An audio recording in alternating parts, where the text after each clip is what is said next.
Thank you. Oh, thank you, everybody, for showing up tonight, being here. I'm happy to be here, and I'm just so grateful for this community. The Rogue Valley Metaphysical Center is just so dynamic in bringing about community and offering this space, and so I'm happy to be here. So, emotional freedom techniques is what I'm talking about tonight. I'm engaged and involved in a number of energy psychology techniques. Basically, they're cognitive somatic. They're mind-body techniques that help a person to resolve stress in the body, emotional pain, often physical pain. And tonight we're going to just dive a little deeper into it. Hey, Sue. So first off, I'm going to be talking specifically tonight about emotional freedom techniques. It's also known as tapping. Who here in the room is familiar with it? Okay, good. So quite a few of you are, and some of you, I think, utilize it. I know some of you use it regularly, and some of you forget to use it, but when you need it, you use it, which is great. And because it's a simple technique, and sometimes it looks a little silly, although I've gotten past that. You could see me on the treadmill tapping sometimes in public, But it's basically, I'll go into a little bit of what it is in a moment. But first, I'll tell you a little bit about how I got into it. So I went to, from a very young age, I was interested in helping myself. And I started reading psychology books probably the time I was 11 or 12 years old, because I knew I had problems, and I knew that my family had problems. And so I started with all that self-help at a very young age. And I ended up doing my bachelor's in psychology, and I was interested in furthering it with going into social work or something to help with just helping human beings have better lives. And in the process, I ended up with having multiple eating disorders and addictive behaviors. And so I studied addiction. In addition to psychology, I trained in addictive behaviors, alcoholism, addictive behaviors. I worked in an eating disorder unit after care. And so a lot of it was to resolve my own challenges with that addiction to foods and other addictions as well. The addiction to busyness, something that's really common in our culture. Anyway, that was really the drive that not only inspired me to sort of turn over every rock to find some inner peace, but also as I learned it, I felt driven to share what I learned, because I felt that somehow we weren't created, like the Creator didn't create us to have this much pain, And so that was the point of my perseverance. That being said, I ended up getting my master's in education because I became a single parent and my lifestyle needed to be more in alignment with raising a child. But I continued to pursue the addiction, and I worked in aftercare, and I started about 2005, I went for a yoga teacher training. And that was really my first step into living in my body, because all that other stuff was like living in my head. And the living in my body started to help me to change and resolve things. So yoga and breath and the somatic piece of it. And that's what was the big missing piece for me. So that was sort of the gate that opened up for me to start to explore other modalities that were cognitive somatic, learning about the energy body, learning about acupuncture, learning about belief change, learning about neuroscience, and all of those things that are connected to making permanent changes in the body. We know that, the elasticity of the brain, that we can actually change the neurostructure of the brain. And so it just led me down this whole rabbit hole of exploration and many trainings. If you go to my website, I have a lot of trainings under my belt because I'm always learning. As a matter of fact, today I just started a new training. I'm always doing something else. I'm training and I'm taking trainings because I have this deep need to learn, and I have this deep need to share what I learn. So that being said, I started, I guess after yoga, I got into Psych K a little bit. And I don't know if any of you are familiar with it. It was created by Rob Williams, and it's basically using whole brain integration. Have anybody here heard about Brain Gym? Yeah, it's based on the same principles of Brain Gym. And Brain Gym is basically using body movements to help children learn better. And so body movements can also help adults process emotions better and even rewire the brain. So Psych K was one of the first modalities that got me into really looking at our beliefs and realizing how our core beliefs inform our reality, and how to change that, how to rewire the brain and change those beliefs so that we can change our reality. And then that led me to learning about EFT. And I trained in a number of modalities with EFT. So tonight we're going to be talking a little bit about clinical EFT, because that's the EFT that has been studied. And we have a lot of evidence and a lot of research. As a matter of fact, David Feinstein, who lives here in this community, is one of the major researchers of EFT. And so we have a lot of great evidence now showing how it does change the brain. We even have MRI brain scans, and you'll see some of them. So I love science. I love quantum science, but I'm also the type of person that if it touches my heart and it works, like, I'm a believer. Like, I don't need to have the evidence to try it or to believe it. But I do know that it's great to have that, because when I share this with doctors, it opens them up to, like, oh, maybe this can help with my practice. And more clinicians and psychiatrists and psychotherapists are using this technique because it is effective. And so it's easy to apply to yourself, but it's very effective when you're working with a practitioner, because you can go much deeper with a practitioner. That being said, when I taught elementary school, I taught it to the children. And we would have our circle every morning doing some tapping, it's called. And it changed the dynamics of the classroom. It allowed the children to learn much easier. It helped with attention deficit and all of those things that keep children from being able to learn. It also helped the teacher stay calm. So the tapping with the classroom was a twofold thing. So this is a picture of me at Lithia Park. My daughter took that. And yeah, so I might have already shared some of this, but clinical trials have shown that tapping can rapidly reduce the emotional impact of incidents and memories that trigger emotional stress. The body will rebalance and accelerate healing once the distress is reduced or removed.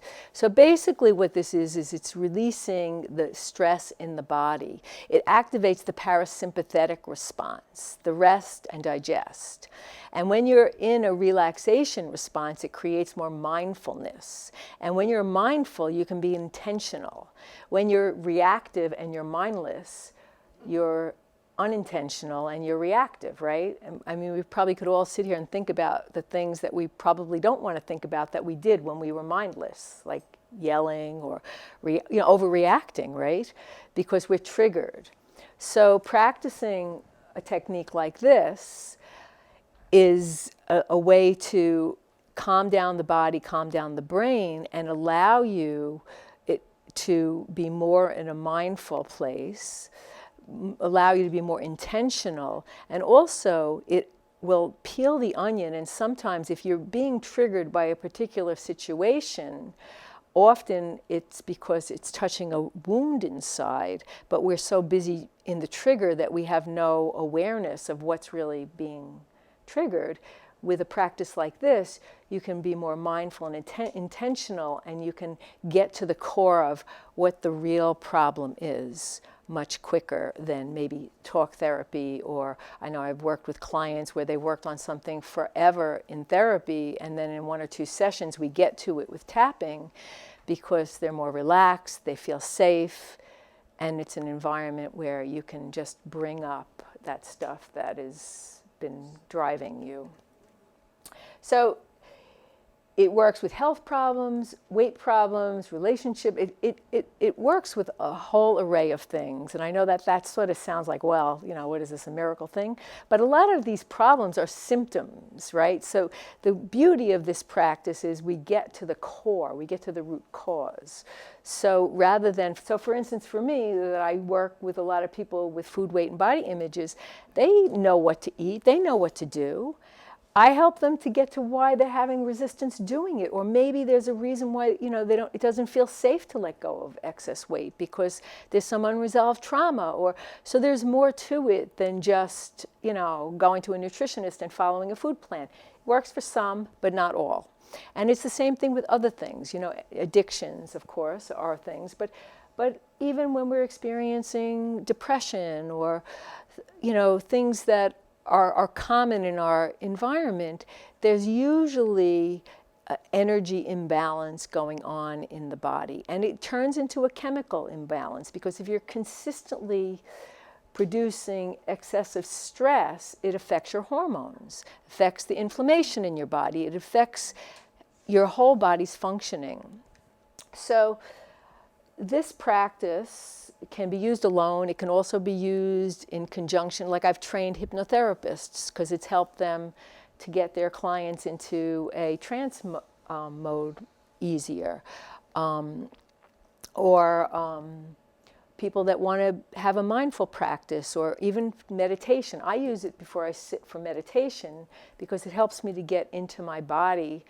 Rather, if you have a busy mind, it's usually because you're stressed out. It's not because there's something wrong with you and you can't be present. It's because maybe you just have a lot of energy body stress going on. So, let's see. This is me and my husband years ago, sitting in the park.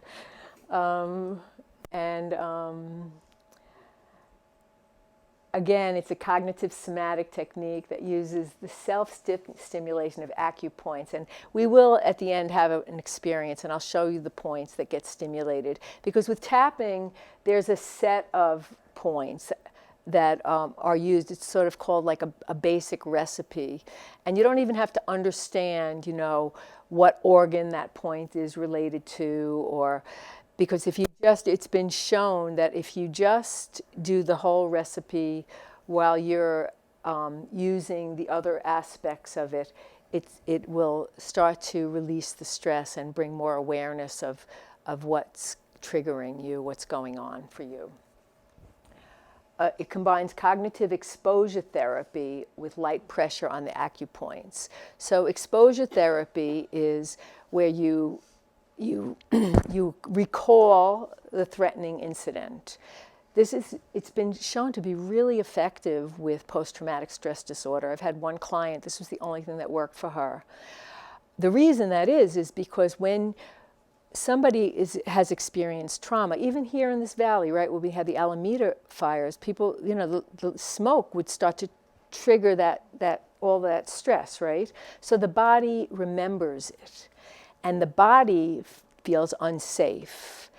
It's just like if you have a pet and it feels unsafe, the body starts to react. And even though in your mind you say, oh, there's no fire, there's no, if you're a veteran and the car engine goes off and it reminds you of a gunshot, it's like you know that's not it. But the body has a memory, right? And then sometimes it even brings you back to that experience because it's in the body. So the beauty of this technique is that if you tap while you're exposed to the sound, to the sight, to the thought, you're rewiring the brain. You're telling the body it's safe with the same stimuli.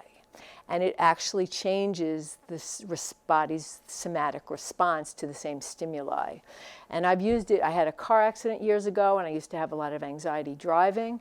And I would actually tap while I was driving, not closed eyes or anything like that.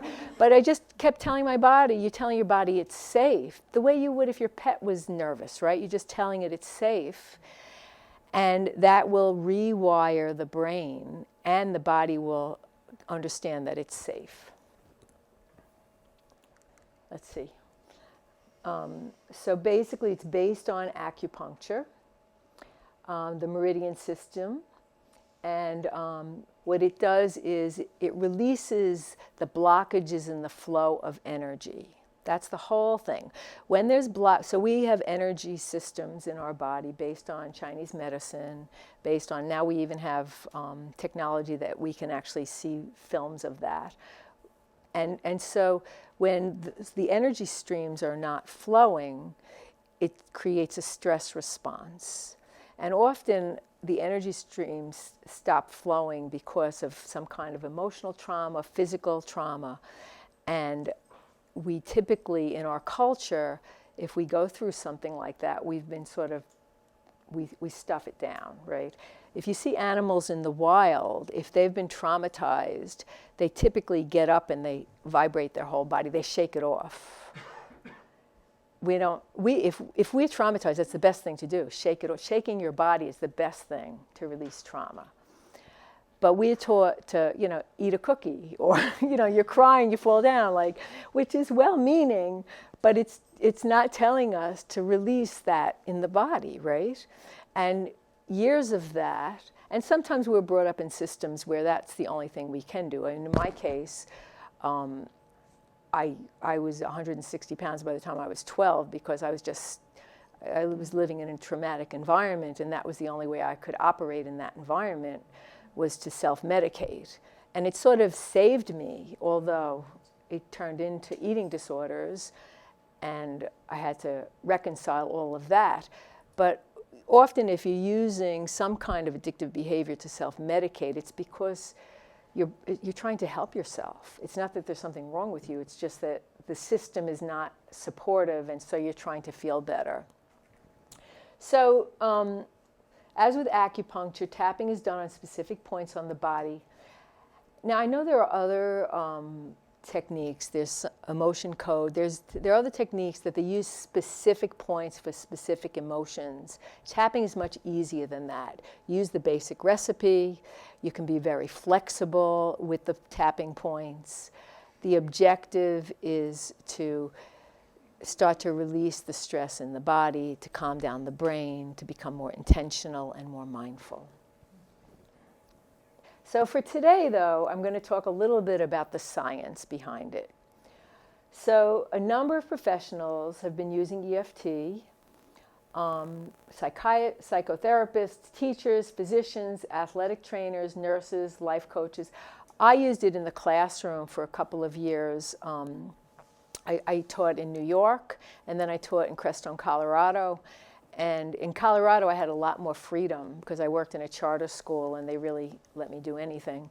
But in New York, actually, I was a tenured teacher, so they let me teach yoga in the class. Like, I was the weird teacher teaching yoga in the class.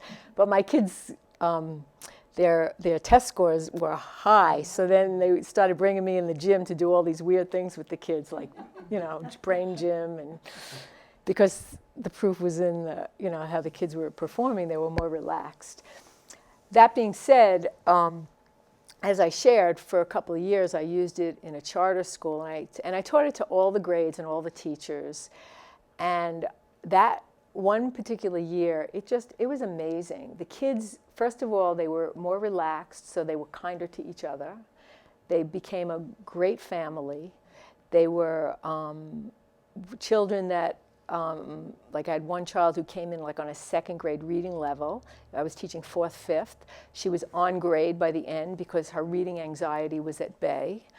It was just a lot of really wonderful things that occurred that year. And so as a result of that, the director of my school had me go to Prescott College to do a presentation at the Association of Experiential Education talking about this practice there, and to students and teachers. And some of the students had oh, my mother used to do this, and they sort of got back into it. Yeah, so as I said before, it sometimes looks a little silly because we are tapping parts of the body. And those of us that are seasoned tappers probably it doesn't even matter anymore. But I think once you get over maybe the discomfort of that. You don't have to do it in public anyway. It actually works. And if it's not working for you, if you're just trying it for the first time, it's not that there's something wrong with you. It's just that maybe you're too stressed or overwhelmed. When I first started tapping, I was so disassociated from my body that I didn't feel the effects of it until a couple days later. It took me a while to sort of get on board because I was in such a habit of being disassociated from my body that I didn't really feel the effects of it. And little by slowly, I mean, I've come a long way, and I'm much more mindful now and more intentional and more aware of my body, but this has been over years for me. So that being said, we will have a little experience today, and if, you know, just be curious about how you experience it, because there's a range. Everybody has their own experience with it, and even with the tapping points, some tapping points are more effective for some people than other points. So basically, it releases blockages in the flow by stimulating the acupoints. And I'll talk a little bit about the points and how you do it, and then I'll share a little bit of the research, and then we'll have an experience. Okay? So these are the basic tapping points. Now, if you've worked with me or you've been on the internet, you know that there's a lot of offshoots of EFT. It began in 1990 with Gary Craig, and it came out of thought field therapy, which was from a Dr. Roger Callahan, who worked with behavior modification. But since Gary Craig's days, there's been all kinds of, there's positive EFT, there's faster EFT, there's modern energy tapping, so there's a lot of different, I guess, I don't know what the word is, but a lot of different variations. Thank you, Joy. A lot of different variations of it. And they're all good, and you want to find what works for you. I'm saying that if you've worked with me privately or personally, you might see that there are other points that I use, but these are the points that clinical EFT uses, and they're the basic recipe. And this was my first training, was in clinical EFT. So basically, you start with your tapping on the side of the hand, and we will go through it, but this is the first point, and you use something called the setup statement. And then in clinical EFT, you go to the eyebrow point, and then you go to the side of the eye, and then you go underneath the eye. You can use both hands, either hand works. You go to the top of the lip, and you're breathing, inhaling and exhaling at each point. And then you go to the crease of the chin, and it's just a gentle stimulation on the point. And then the collarbone, where the bone is sticking up, that little indentation underneath. I don't want to mess up these mics. And then there's under the arm point. It's if you're a woman, it's sort of in line with your nipple, or if you have a bra on over there. And it's nice to cross this way so you feel safe. And then the top of the head. And that's basically one round of the classic EFT. Now, I use other points. I use the third eye sometimes. This is also a good area. It's called the thymus thump. There's lots of great points. There's finger points and all of that. But for tonight's purposes, we'll just stay with this. I also have a YouTube channel, so you can learn a lot from that too.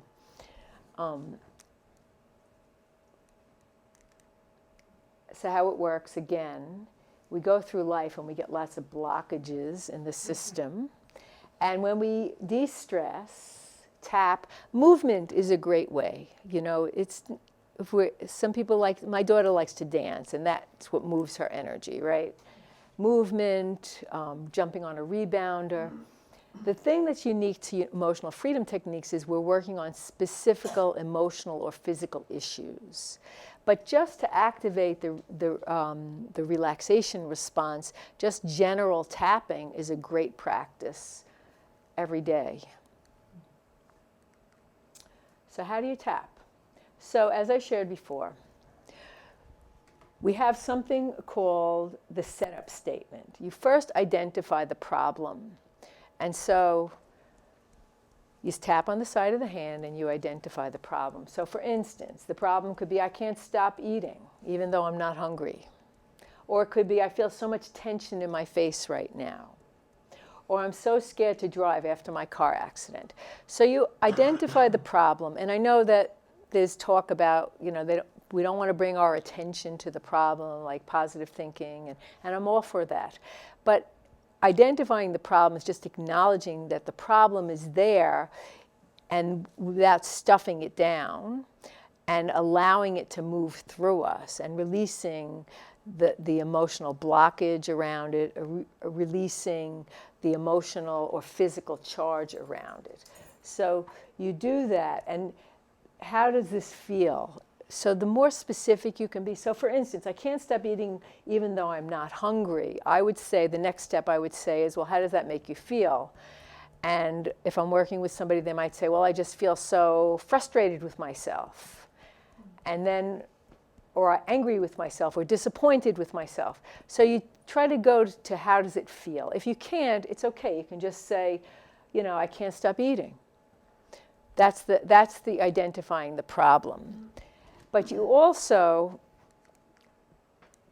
rate it on a scale of 1 to 10. So how big is the problem, right? So for instance, if you are feeling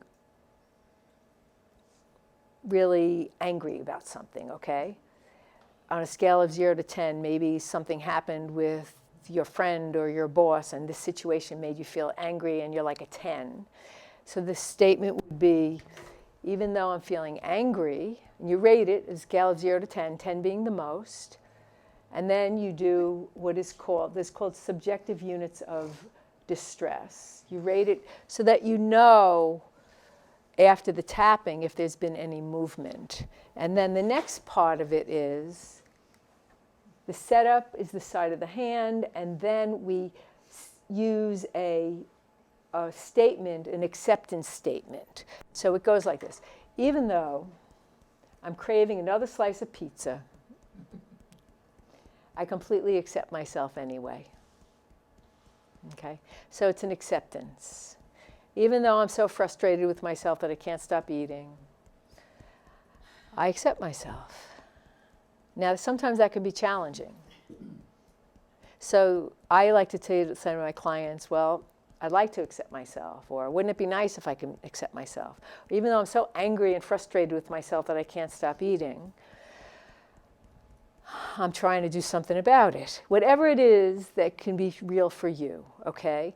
But it has to be an acknowledgement that the problem is there and you're still okay, even though it's a struggle.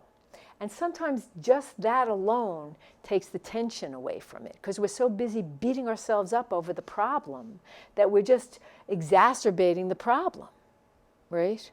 So the acceptance statement is, even though I have this problem, I completely accept myself. And even though I can't accept myself, I'm still okay. I did one YouTube video on this recently about what to do if the acceptance statement, you don't accept yourself.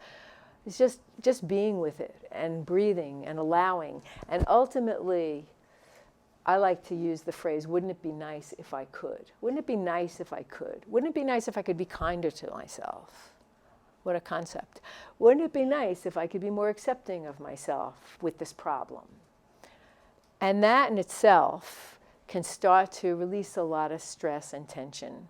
Because the one thing that I have learned in our culture from my own life and working with millions of people and kids even, is we find that if we have a problem, if we're doing something that's troublesome, instead of being kind and gentle and compassionate with ourselves, we beat ourselves up and we press ourselves and we blame ourselves and we push ourselves and we exacerbate the stress and blow ourselves out of the water, right? Instead of cultivating some kindness and compassion. And I know that some people push up against kindness and compassion because they think, well, I need tough love to get me in my place. However, tough love can only go so far, because the truth is that if we're struggling with something, that's in a problematic way, it's likely that the core of it is some kind of wounding, some kind of hurt. And so the toughness is, I'm not talking about like the tough, like, you know, like when I push myself, like just go another half a mile on the treadmill today, Maria. Like that's not tough love. That's like pressing, you know, like pressing myself to just do a little, stretch myself, but do it in a loving way. So the practice of having more compassion for yourself, having more understanding, more acceptance, that in itself I could speak to for days, because I do feel that that is the core of a lot of our problems as Westerners. And we're not conscious that we even do that to ourselves and each other. And the truth is that I was just listening to something by Dr. Joe Dispenza. You know who he is, Breaking the Habit of Being Yourself. He wrote that book. He talks about how when you are kinder and compassionate with yourself, you are kinder and compassionate with each other. It just has to happen. We teach people how to treat us, and we treat people the way we feel about ourselves. So when we're angry, we might project it outwards, but we're angry, you know. So, and not to beat yourself up because you're angry, but to just have some curiosity about, like, what is this anger about? You know, why is this coming up for me? And just coming home to yourself, I should say. And that's another thing. I was chatting with a client this morning about this addiction to busyness, being a human being as opposed to being a human doing. And I get that because I'm a New Yorker, and I was like single parent, full-time job, going to graduate school, you know, the whole 9 yards. And I just burnt my adrenals out, migraine headaches, everything. And it was really an addiction to busyness because I didn't feel comfortable just being with myself and in my body. And I believe we have to find that balance, you know, so especially now with social media, and there's so many things that just take us out of ourselves.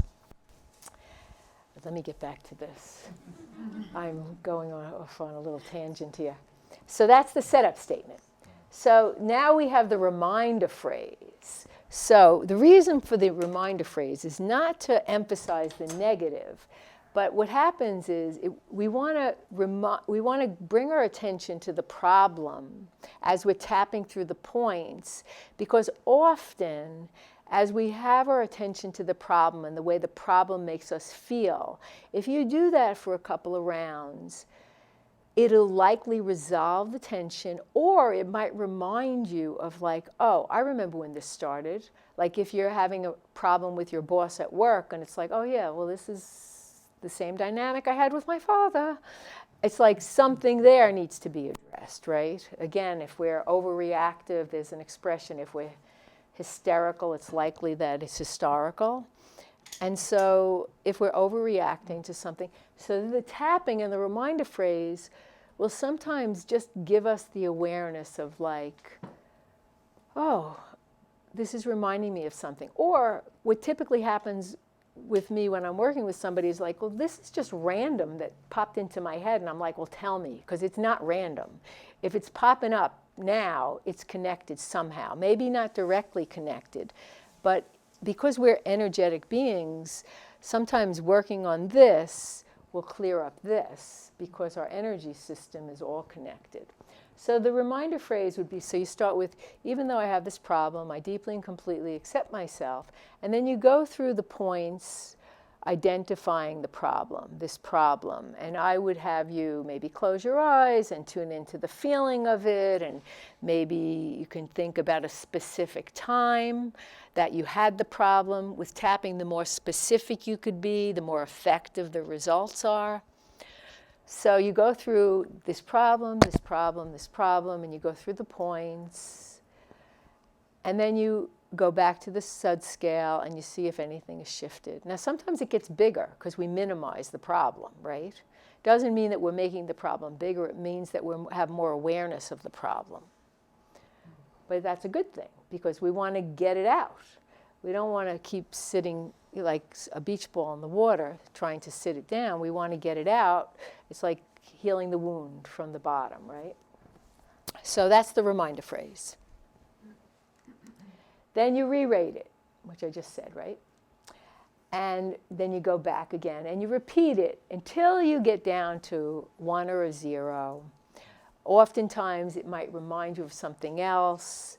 It's good to stick with your initial thing. Sometimes, this is where working with somebody that's more experienced can help you to maybe, it might morph into something else that just reminded you of something else. It also, in a very gentle way, if you have experienced trauma, I would highly recommend that you work with a practitioner, because you want somebody to hold a safe space for you.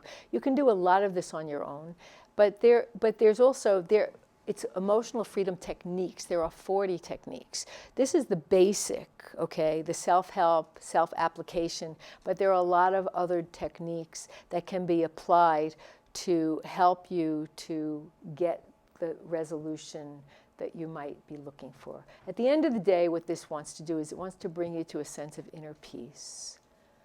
And beyond the peace is you can come from inspiration rather than reaction. So then you start accessing your higher self. You're more in alignment with your self-realized, self, the part of you that is more in the flow, more courageous, more uplifted, happier. So that's sort of a quick synopsis of the technique. I'm going to talk a little bit about the research now, and then we will go into an experience. So there's been over 300 research studies, peer-reviewed publications. It's been under review by the American Psychological Association for use in trauma and post-traumatic stress disorder. To date, clinical EFT has been validated in numerous clinical trials. As a matter of fact, I have a resource on here that the Association of Energy Psychology is a great resource where you can get all the studies. If that's your thing, if you want to read the studies, if you want to look at the studies. We're going to look at a few studies here, and there's one particular study that excites me because it's brain scans that you can actually see differences in the brain. So this particular research study was done a while ago. It was, did I skip that one? Yeah, here it was. It was done in 2012 with Dr. Feinstein and Dr. Dawson Church. And they measured cortisol levels. And they took 3 sets of people. They had 83 people altogether, 3 sets of people. They measured their cortisol levels. And then they had a control group that did nothing. They had a group that did talk therapy. And then they had a group that did the tapping. And after, I don't know how long, it might say, after a while of tapping, the researchers measured the cortisol levels before and after the treatment. And they were actually shocked by the results. They wanted to the tapping group dropped so significantly that they wanted to redo it because they just couldn't believe the results. So what happened was the average result was 14% decline. The cortisol, excess of cortisol is what creates, it's as a inflammation in the body, it exacerbates all the body functions in a negative way. So the first tapping group decreased 24% down. And yeah, so that was like a 10% greater, which was pretty significant, and they were pretty astonished by that. So basically the findings were the tapping balances activity between your brain's sympathetic and parasympathetic regions, producing a neutral emotional state, which is really the gold standard. We want to be in that neutral emotional state for our optimum health and well-being. And so I know some of you said, I used to tap, or I tapped for a while. Even just doing the basic recipe without even a setup statement, and I'll show you how to do that today, daily, will help you to start to train the brain into more of a relaxation response, because so many of our brains are just in the habit of being in the stress response that we want to just sort of retrain it to be more in the relaxation response. And then integrate it into your day. I mean, I have clients that do it in the shower, or, you know, you do it. I like to meditate, so I will do it before I sit for like my prayer and meditation time. It helps me to get more centered and present. So another study where they showed that clinical EFT reduces biomarkers of stress. This was a study done in 2020. 1 hour of acupoint tapping reduced the stress hormone cortisol compared to psychoeducation and no treatment groups. So it brought it down quite a bit. This one is an imaging that showed the effect of clinical EFT on neural organization. And this is Stapleton. I'm going to show you some of the brain scans from Peter Stapleton. She's a researcher out of Australia that's done a lot with food addiction, and she's done a lot of control studies with that. Integrating EFT into psychotherapy has been very effective and can easily be added to treatments. As I said before, I have, as a trainer, I've trained people who are, you know, licensed therapists, and they integrate it into their life. And I know people have said, oh, I used to do this with my therapist, you know, so more and more people are using it. And borrowing benefits, which is a great phenomena, because the reality is we are all connected energetically, vibrationally. And so when you do group tapping, often, even if you're not tapping for your specific issue, it's likely that your cortisol levels will drop and you will feel more present and more at ease and more at peace. So that's a pretty exciting thing, where they did some studies with borrowing benefits. They showed a decrease in psychological symptoms of anxiety and depression in group tapping, tap along. That's what I did in the classroom. In morning circle, we would start off tapping, and then the kids started inviting their parents to morning circle. It was really fun. And if we had like test anxiety or performance anxiety, if they had to perform that day, we always did tapping, and it really helped. It did. But this is my excitement. This is Peter Stapleton's research. This is an MRI where she did with addictive foods. So if you have addiction to certain kinds of foods, and we know that the food industry really helps that, right? They make it like super palatable, they make it very addictive. But it actually affects the brain, and our brain becomes addicted to it. It's just like cocaine or any other drug, right? So the control baseline, so the control, these little light ups, this is when they had the stimuli, the food that they were addicted. Maybe it was like a Hershey chocolate bar or something that really triggered them. And their brain would light up. And then the control after 4 weeks, meaning they didn't do anything after 4 weeks. But the tapping group, the baseline and the tapping group after 4 weeks, look at that brain of tapping on their specific, so the stimuli, you put the stimuli, so it's like, you know, Donuts. What? I said donuts. Donut, okay, donuts, yeah, you put those donuts in front of you, and I know people are like, that's going to make me crave them, but the craving moves through you, and it starts to, it gives your body a different message, it rewires the brain. And you ultimately, the light up in the brain will go away. Now, with addiction, because I work with addiction also, there's not only a physiological, sometimes there's an emotional component to addiction too. Like sometimes we have a memory of like I had a friend, every time our grandfather would visit, he would take her out for an ice cream sundae. So every time she missed her grandfather, she would want an ice cream sundae.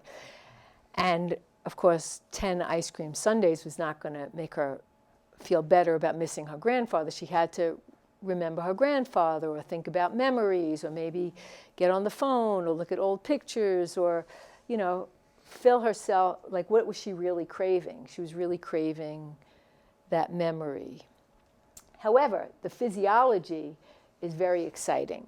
So this was in a group of female participants, and this was the male participants, the baseline, and then 4 weeks of tapping. So I find this to be very exciting because it's like there's real evidence that we're changing the brain. Yeah, so how does it work? Now, we don't know specifically how it works. I mean, there's lots of theories about how it works. With all this evidence, we're seeing, what's happening as a result of it. But basically, they're saying that the acupoint taps calm the amygdala. And that's the part of the brain that's ready to go into the fight-flight. So it sends a deactivating signal to the amygdala. And with repeated sessions of EFT tapping, the deactivating signal outweighs the activating signal of the stress response. And neural imaging has shown that that's actually what does happen, that it is calming that part of the brain down.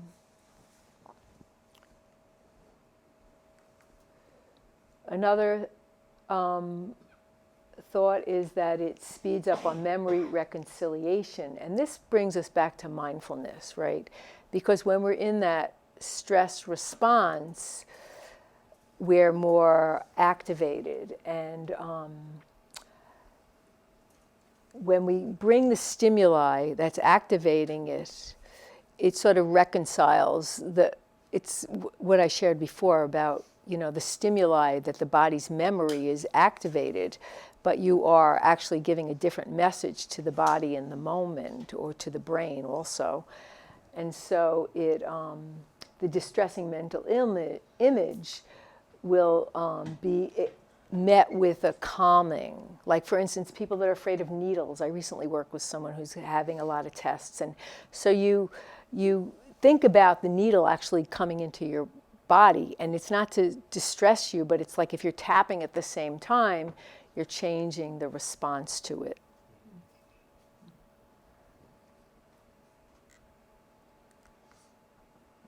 And EFT decreases the physiological stress, and the clinical intervention improves biological stress markers. And this is what we're seeing in the research over and over again.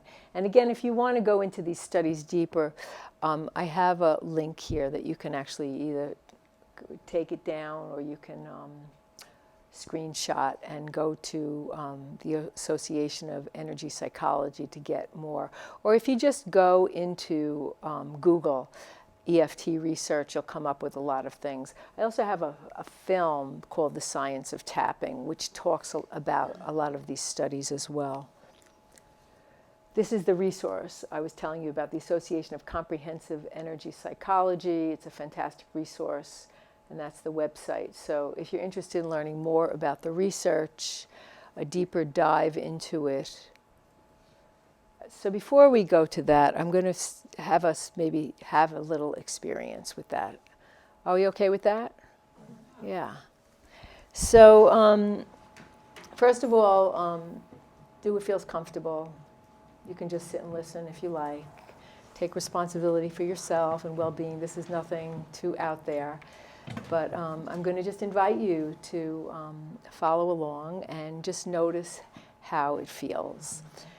I like to do sort of a centering first, because it helps us to get into our bodies and then become aware of how we're actually feeling in our body, how stressed we might be feeling in our body. And then we'll notice if there's a shift or not, okay? So if it feels comfortable, you can close your eyes or soften your gaze and maybe straighten your back and take a breath in. And a complete exhalation. Relax your shoulders and your legs, dropping into your body. And again, another breath in. And on the exhalation, relax your shoulders. Relax your legs. And if you yawn or your eyes water, just let your body do what it wants to do to come back into balance. Take another deep breath in and let it go. I'm going to invite you to just tune into your body right now and notice if you're feeling any stress or tension anywhere.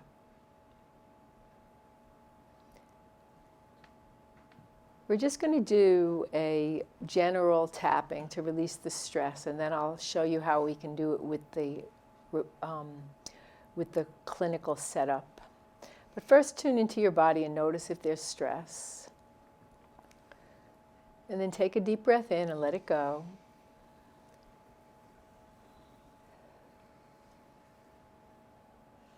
And then tapping on the eyebrow point, and you can listen to my word cues, or you can open your eyes, and you can use both fingers or one, either side works. And you take a deep breath in and let it go.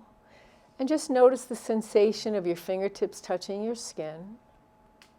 Be curious. And then the side of the eye. Take another breath in and let it go. And then underneath the eye. And when I'm doing this round of centering, I like to say ease and flow, release and let go. It's basically telling your body to relax and let go. And then the top of the lip, ease and flow, release and let go. Breathing in and letting go. And then the crease of the chin, ease and flow, release and let go. And if you can tune into something that reminds you of ease and flow, just bring your awareness to that.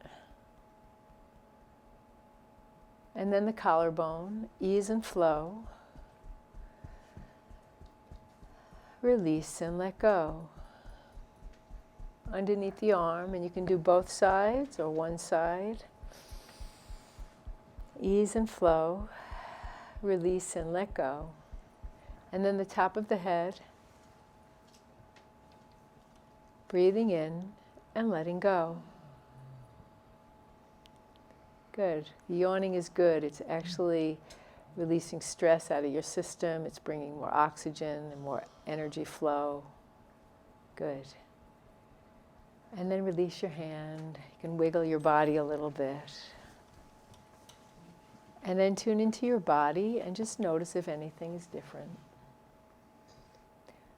There could be a couple things. Like I said before, you might feel more relaxed, or you might be more aware of some discomfort in your body. It's all good. It's not that we're putting it there, it's just that you have the awareness there. If we want to use the basic recipe in the clinical, what we would do is, if you have something that's bothering you, it could be a physical issue in your body, it could be something that's stressing you out, you would go specific. So I'll invite you to just find something that might feel a little stressful.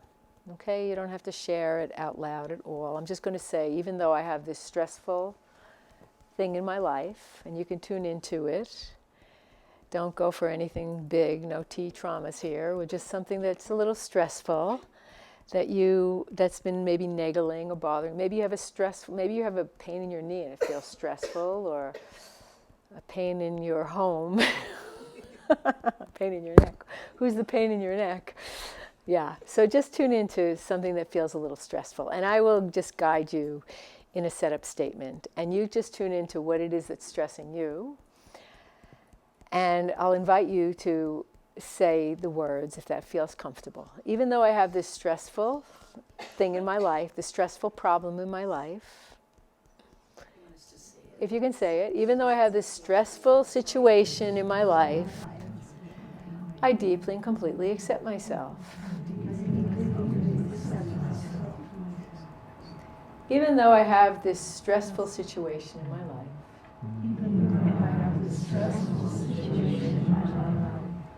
I deeply and completely accept myself. Even though I have this stressful situation in my life,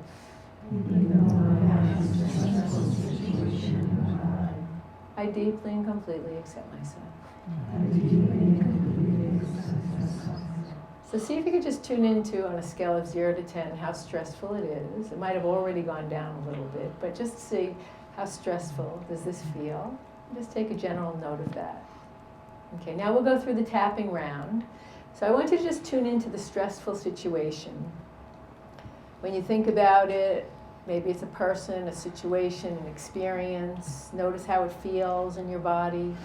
Don't judge yourself. No shoulding. Just notice how it feels. And take a deep breath in and let it go. This stressful situation. And breathe it in and let it go. The side of the eye, this stressful situation. Take a breath in and let it go. Underneath the eye, this stressful situation. Take another breath in and let it go. Top of the lip. This stressful situation. Take a breath in and let it go. Crease of the chin. Now I like to put in ease and flow. Release and let go. Breathing in and letting go. On the collarbone. Ease and flow. Release and let go. Breathing in and letting go. Underneath the arm. Ease and flow. Release and let go. Release and let go. Breathing in and letting go. On the top of the head. Take a deep breath in and let it go. Tuning into ease and flow. Another breath in and let it go. I like to come to the heart. Just bring the hand to the heart. Take another breath in and let it go. And just tune into your body and notice how it's feeling now. And then go back to that stressful situation and notice if anything has shifted. Now again, it might have brought up other thoughts or feelings. It might feel more at ease with it. You might have realized that there was something underneath it that was maybe stressing you out. There's a variety of things that you might be aware of. Or maybe, like me at the beginning, I didn't really feel that much at the first. And that's okay too. There's no right or wrong here. It's just there's a whole range of what you can experience. That's a little taste of it. Again, that just the tapping and the releasing and the letting go is a great practice to just get you into a more mindful place. Yeah. So, are there any questions? Would anybody like to share what that was like for them? Yes. It reminds me a little bit of EMDR. Yes. There are certain aspects of it that are like that. Absolutely. And there's something called the 9 gamut point tapping, where we actually do use the eye movement by tapping. So there are some overlaps, there's some similarities. And the whole point of that with the eye movement is it helps to desensitize you when you're with a traumatic experience. Yeah, have you had EMDR? Mm-hmm. Yeah, wonderful. Thank you for sharing that. Yes. Anybody else? Yes. I just felt in my body, and my problem wasn't that big. Mm-hmm. Wasn't that big? Yeah. There you go. Yeah. And it was nice to hear everybody else breathing as well. Yeah. And yawning. I know. I enjoyed that a lot. Thank you, Corey. Yes. So Maria, you said something at the beginning when you were introducing yourself about weighing 160 pounds.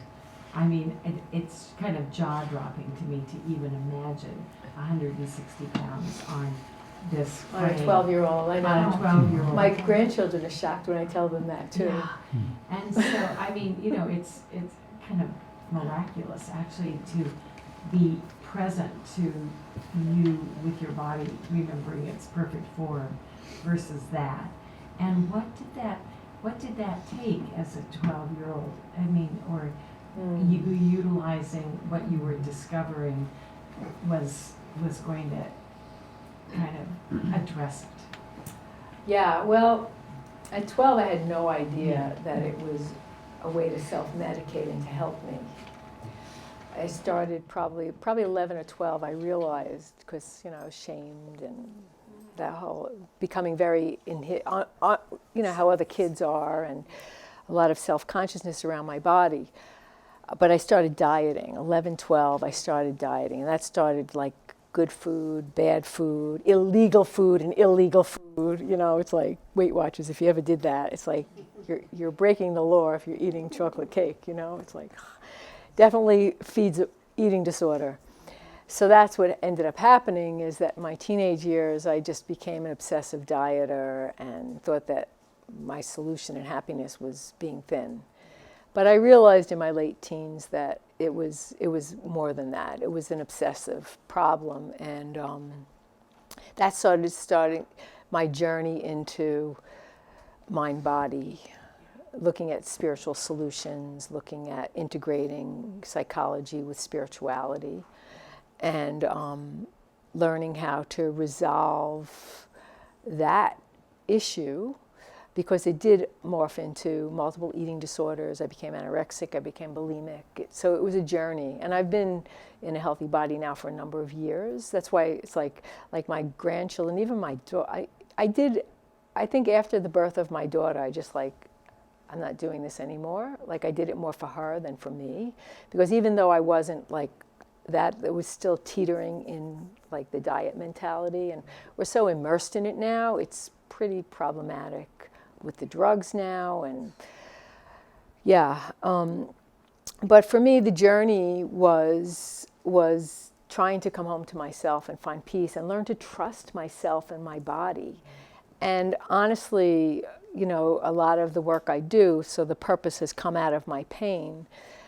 And it did morph into other addictive behaviors, busyness, and other, you know, addictive behaviors as well.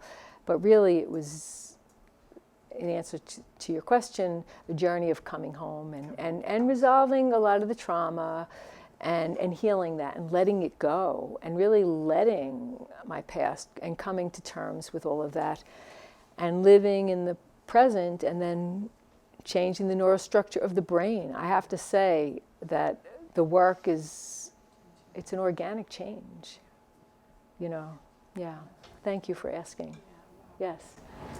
When we did the exercise here, I was using that I have been more distressed than usual who knows what reason with the tinnitus that I had for 10, 20 years, probably 20 years. It's a 24/7 sound, a buzz that never changes. It's probably in the brain rather than the ears. So would this be more about releasing stress over it, not being distressed by it?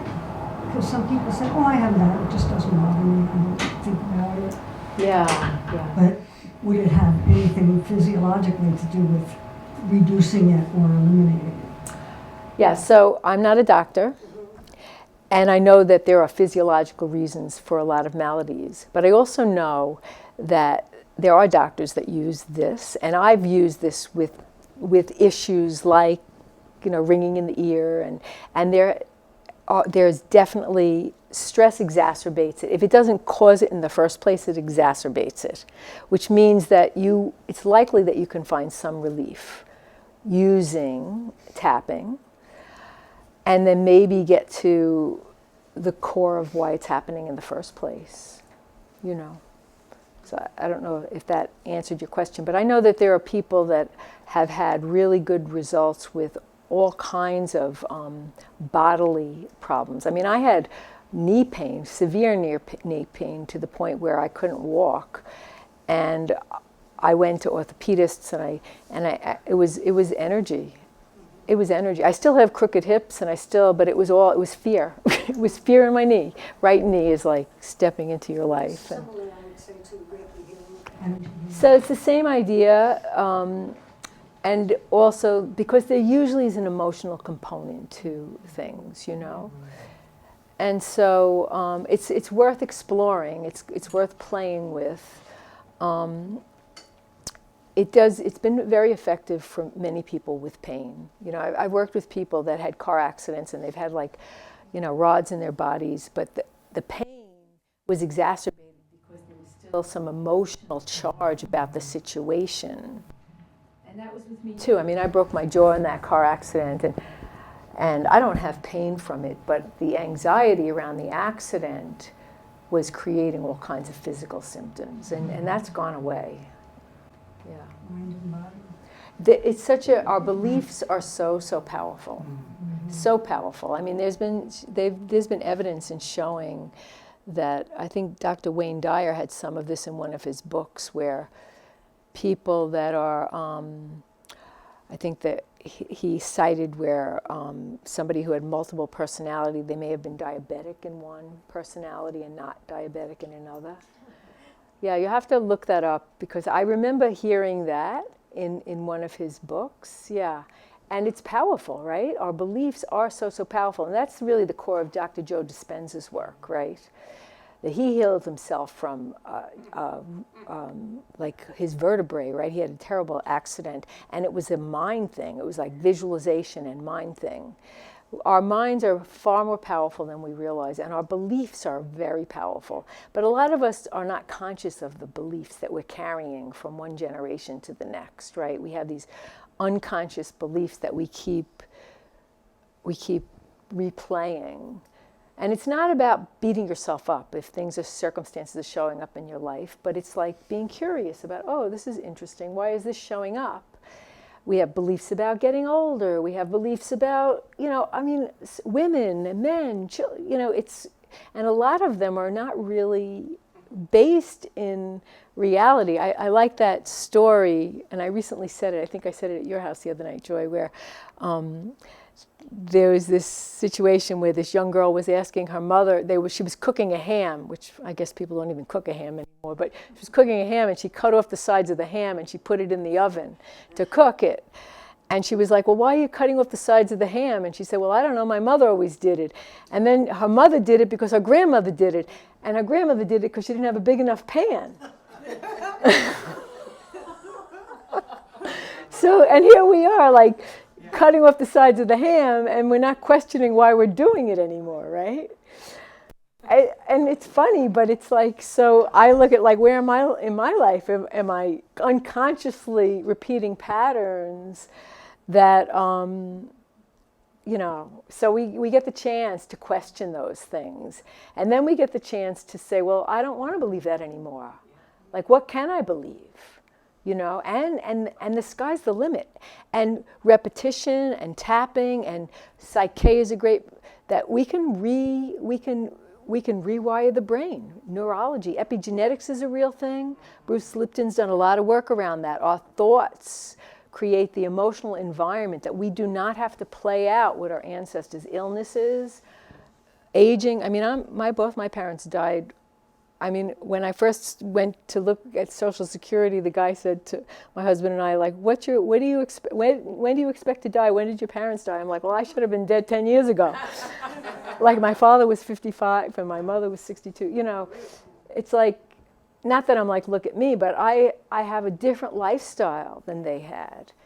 And it's not that I'm doing it to not age, but I'm doing it because quality of life, and, you know, I want to enjoy my grandchildren, and I want to, you know, yeah. So that can be changed. And I'm sure I'm speaking to the choir here because I see a lot of heads nodding, and a lot of you know this, because it's an exciting time. I know it's a challenging time, and I'm not minimizing that, but it's also an exciting time because we have so much science and so much evidence now that we can actually change. And an organic change in our physiology. We can become new beings. We can become a new creation in line with, like, our nobility, who we're truly here to be. You know, we can start treating ourselves with more respect and each other with more respect, which is really the core of, I believe, where we all want to go. Yeah. And that's it. Thank you so much. I really appreciate